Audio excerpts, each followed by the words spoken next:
Tu connais Bourvil, mais derrière son air gentil, il se cache une histoire bien plus touchante que tu ne le penses. Né en 1917 en Normandie sous le nom de André Rimbourg, il grandit dans une famille modeste.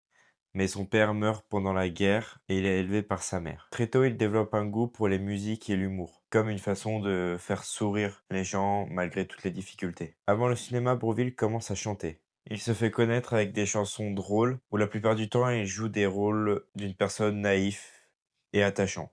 Rapidement, le public adore ce style simple.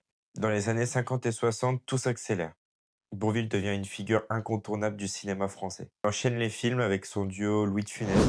Il marque aussi toute une génération, notamment dans les films La Grande Vadrouille, l'un des plus grands succès du cinéma français. Mais Bourvil, ce n'est pas que de la comédie.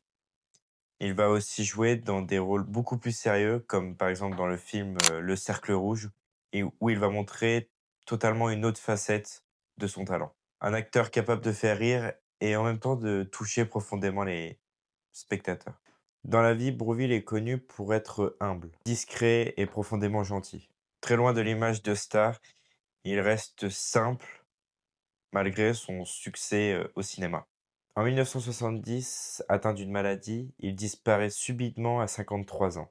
Sa mort bouleverse la France entière. Aujourd'hui encore, Bourvil reste une légende du cinéma. Un artiste qui a su faire rire sans jamais perdre son humanité. Le cinéma, c'est pas que des films, c'est aussi une culture entière.